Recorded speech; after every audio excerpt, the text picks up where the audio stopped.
নমস্কাৰ বন্ধু বান্ধৱীসকল, পুনৰ এটা নতুন ভিডিঅ'লৈ স্বাগতম জনাইছোঁ।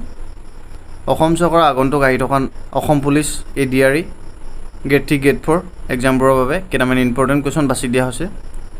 গতিকে ভিডিঅ'টো শেষলৈকে চোৱা আৰু যিবোৰ ইম্পৰ্টেণ্ট বুলি ভাবা সেইবোৰ নোট কৰি ৰাখা।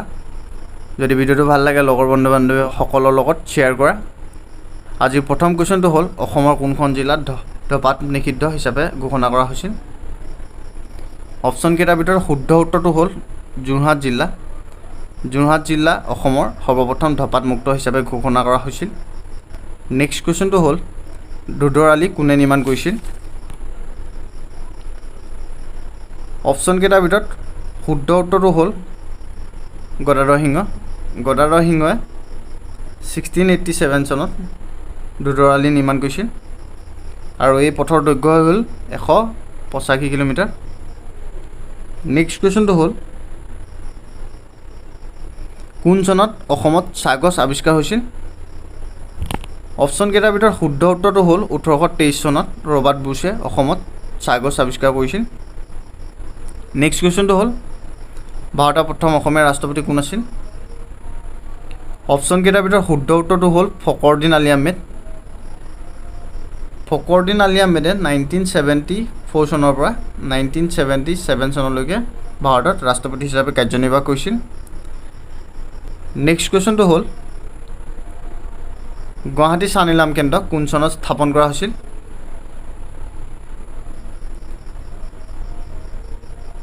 অপশ্যন কেইটাৰ ভিতৰত শুদ্ধ উত্তৰটো হ'ল 1970 চনত গুৱাহাটীত চাহ নিলাম কেন্দ্ৰ স্থাপন কৰা হৈছিল। নেক্সট কুৱেশ্যনটো হ'ল অসমৰ ৰাজধানী শিৱসাগৰৰ পৰা কেতিয়া যোৰহাটলৈ স্থানান্তৰ কৰা হৈছিল?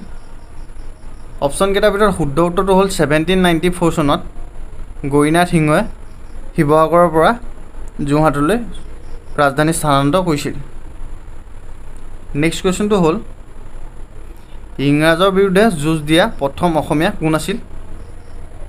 অপশ্যন কেইটাৰ ভিতৰত শুদ্ধ উত্তৰটো হ'ল গোমধৰ কোঁৱৰ।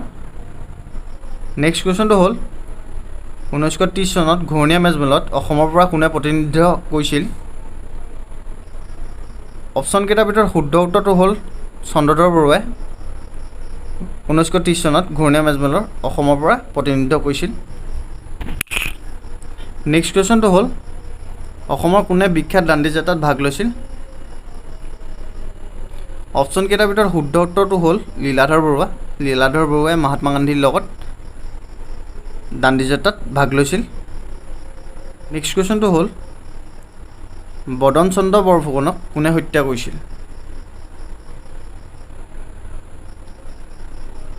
অপশ্যন কেইটাৰ ভিতৰত শুদ্ধ উত্তৰটো হ'ল ৰূপসিং সুবেদাৰে 1818 চনত বদন চন্দ্ৰ বৰফুকনক হত্যা কৰিছিল।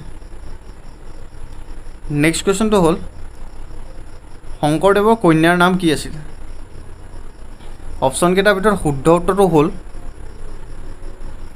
মনু। মনু আছিল শংকৰদেৱৰ প্ৰথম পত্নী সূৰ্যৱতীৰ কন্যা আছিল। নেক্সট কুৱেশ্যনটো হ'ল আহোমৰ শাসনকালত কোনজন ব্যক্তিক অৰ্থনীতিবিদ আৰু সমাজ সংস্কাৰক হিচাপে জনা গৈছিল? অপশ্যন কেইটাৰ ভিতৰত শুদ্ধ উত্তৰটো হ'ল মোমাই তামুলী বৰবৰুৱা। নেক্সট কুৱেশ্যনটো হ'ল কোনটো শোধনাগাৰক অসম চুক্তিৰ শোধনাগাৰ হিচাপে জনা গৈছিল? অসম চুক্তিৰ সময়ত স্থাপন কৰা হৈছিল। অপশ্যন কেইটাৰ ভিতৰত শুদ্ধ উত্তৰটো হ'ল নুমলীগড় শোধনাগাৰ।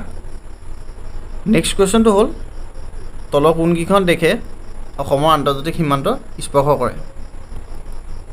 অপশ্যন কেইটাৰ ভিতৰত শুদ্ধ উত্তৰটো হ'ল ভূটান আৰু বাংলাদেশ। নেক্সট কুৱেশ্যনটো হ'ল গুৱাহাটী হাইকোৰ্টে কেইখন ৰাজ্যৰ বিচাৰ প্ৰক্ৰিয়া চলায়?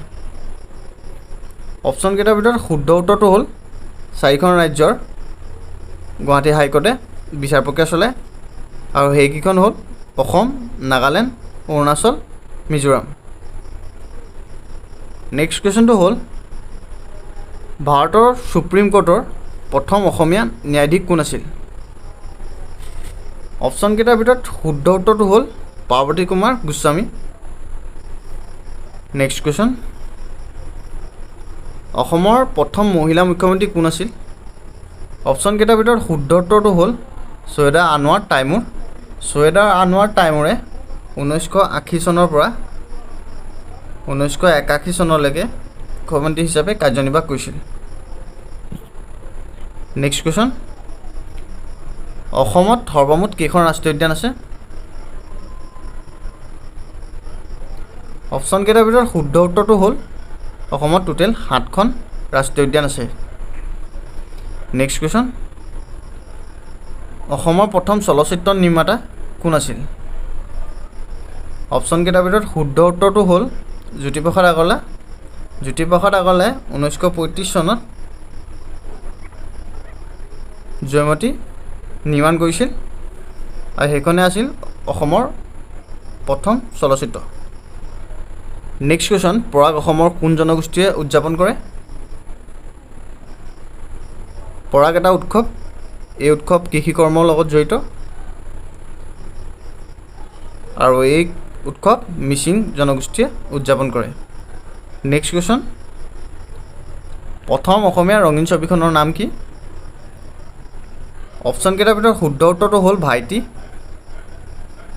ভাইটি পৰিচালনা কৰিছিল কমল নাৰায়ণ চৌধুৰীয়ে 1972 চনত।